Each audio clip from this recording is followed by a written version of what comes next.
Pewnie nieraz słyszeliście, że suplementy diety to szybki sposób na poprawę zdrowia i ogólnej kondycji ciała. Zachęceni reklamami i wszelkimi informacjami w social mediach postanowiliście kupić dany suplement i po jakimś czasie stosowania w sumie nie poczuliście żadnej różnicy. Zatem wniosek jest taki, że suplementy diety nie działają. Nie to co leki, gdzie efekt jest natychmiastowy i od razu czuć, że pomaga. Ja nazywam się Wojciech Sankiewicz i dzisiaj opowiem Tobie, dlaczego na pierwszy rzut oka może się wydawać, że większość sprzedawanych suplementów diety nic nie daje. Zanim zaczniemy jakieś poważniejsze rozważania, musimy zrozumieć, czym owe suplementy diety są.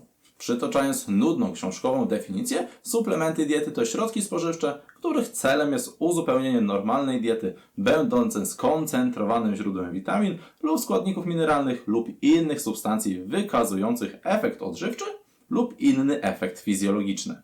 Zatem jest to przede wszystkim środek spożywczy, tak jak oliwa z oliwek jest środkiem spożywczym, tak jak grzyby są środkiem spożywczym, tak jak kawa jest środkiem spożywczym, tak i suplementy diety są środkiem spożywczym. Różnica między suplementami a przytoczonymi produktami jest taka, że w suplementach jest skoncentrowana, a zatem też większa dawka odżywczych substancji.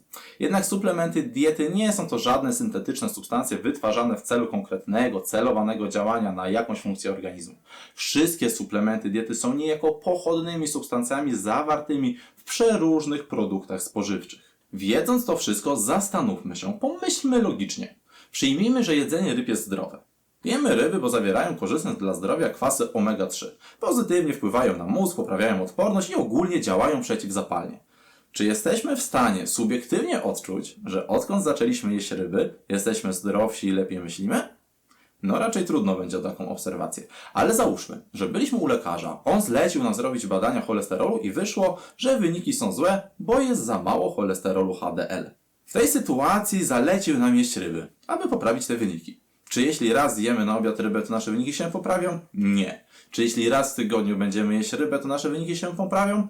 Raczej też nie. Czy gdybyśmy codziennie jedli ryby, to nasze wyniki się poprawią? Tutaj z dużym prawdopodobieństwem już tak będzie. I teraz przenieśmy to na suplementy diety, jakim są kwasy omega-3 w kapsułce.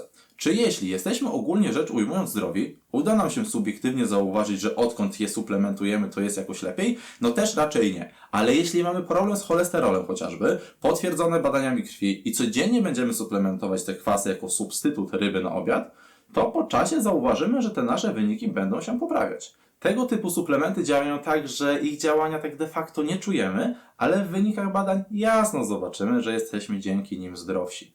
Także stwierdzenie, że biorę suplementy diety i nie czuję żadnej różnicy, może być dalekie od prawdy, gdyż w wielu przypadkach na poziomie odczuwania świata za pomocą klasycznych zmysłów nie jesteśmy w stanie prawidłowo tego ocenić. Także takie suplementy, które po prostu działają prozdrowotnie, jak właśnie omega-3, witamina D3, magnez, cynk, kompleks witamin z grupy B i tak dalej, najlepiej oceniać przez pryzmat jakichś badań.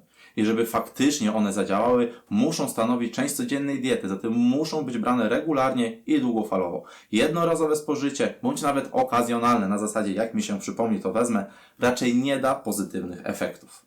Świat suplementów diety nie kończy się na suplementach tzw. prozdrowotnych. Bardzo często sięgamy po jakieś suplementy diety, ponieważ usłyszeliśmy, że mogą one wnieść nasze funkcjonowanie na wyższy poziom. Na przykład mogą znacznie poprawić funkcje kognitywne, jak skupienie i zapamiętywanie. Tak jak robi to na przykład soplówka jeżowata. Mogą zwiększać motywację i chęć do działania, jak na przykład różeniec górski, albo pomogą osiągnąć stan zen i równowagę emocjonalną, ograniczając uczucie stresu przy stosowaniu chociażby ashwagandy. I tutaj jest trudniej niż w przypadku wcześniej omawianych suplementów, bo nie jesteśmy w stanie zmierzyć poziomu skupienia, motywacji czy stresu. Tego się nie da policzyć i nie da się tego przedstawić w postaci liczb.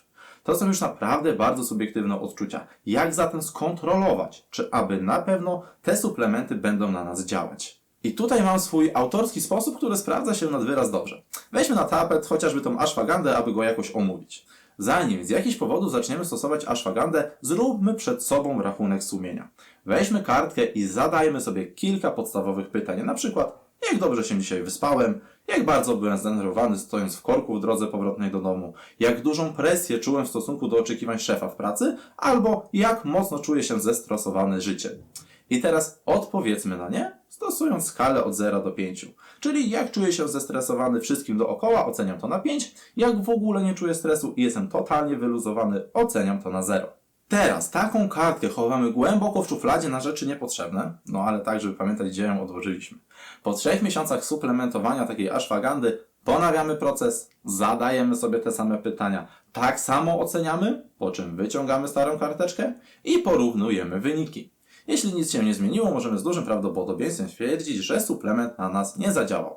Jednak myślę, że skoro w ogóle zainteresowaliśmy się takim suplementem, to jakiś problem był, z którym teoretycznie miał on nam pomóc i na pewno jakaś różnica w ocenie by wystąpiła.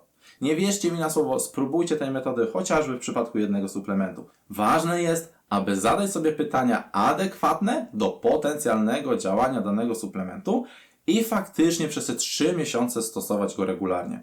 Większość tego typu suplementów, czyli tak zwanych adaptogenów, daje zauważalne rezultaty dopiero po takich 3 miesiącach stosowania.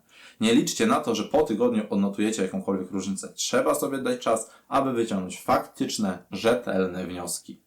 Trzecią grupą często stosowanych suplementów, od których oczekuje się spektakularnego działania, są tak zwane spalacze tłuszczu. Słysząc tak zachęcająco brzmiącą nazwę jak spalacz tłuszczu, w naszej głowie kreuje się wyobrażenie o świętym gralu odchudzania, który w końcu sprawi, że uda nam się efektywnie schudnąć. Jednak bardzo często dochodzi do rozczarowania. Wydaliśmy nasze pieniądze na coś, co rzekomo miało nam pomóc, wspierając proces odchudzania, a po czasie nie zauważyliśmy totalnie żadnego efektu. Aby ocenić, czy spalacze tłuszczu działają, czy nie, należy bardzo wyraźnie podkreślić słowo wspierają proces odchudzania, a nie odchudzają nas za nas. Stosowanie suplementów diety na odchudzanie powinno być oparte na solidnych fundamentach, jakimi są dieta i aktywność fizyczna. Jeśli te dwie kwestie zostały przez nas ogarnięte, to dopiero wtedy spalacze tłuszczu stosowane regularnie mogą nam pomóc i faktycznie zadziałać. Większość suplementów diety, którą nazywa się mianem spalaczy tłuszczu, to po prostu mieszanka różnych substancji, które trochę nas pobudzają, dodając energii, wspierają termogenezę, czyli produkcję ciepła, czy stabilizują metabolizm cukrów i tłuszczów, co finalnie również przyczyni się do tego ogólnego podniesienia poziomu energii w ciągu dnia. A jeśli będziemy mieli więcej energii, to nasza spontaniczna aktywność fizyczna będzie większa, a zatem też spalimy nieco więcej kalorii. Co w połączeniu z energią zużytą na zwiększoną produkcję ciepła może dać istotną dla odchudzania wartość spalonych kalorii. Ale jeśli nie dopilnujemy wcześniej wspomnianej diety i zjemy dodatkowego pączka, cały efekt wynikający z regularnego stosowania takiego spalacza utracimy. Gdyż dla przypomnienia powiem, że odchudzanie to tak właściwie prosta fizyka, prosta zasada bilansu energetycznego. Ilość energii, jaką wprowadzamy do systemu, musi być mniejsza niż ilość energii, jaką ten system zużywa. A spalacze tłuszczu jedynie troszeczkę zwiększają zużycie owej energii, jednak same z siebie ujemnego bilansu nie tworzą. Zatem, aby ocenić, czy dany spalacz tłuszczu działa, musimy mieć pewność, że fundamenty są solidne i dać mu nieco czasu, aby ta zwiększona ilość spalonych dzięki niemu kalorii mogła ukazać się w postaci utraty tej tkanki tłuszczowej. Dobrze, omówiłem 3 grupy suplementów diety, od których najczęściej wymagamy faktycznego działania.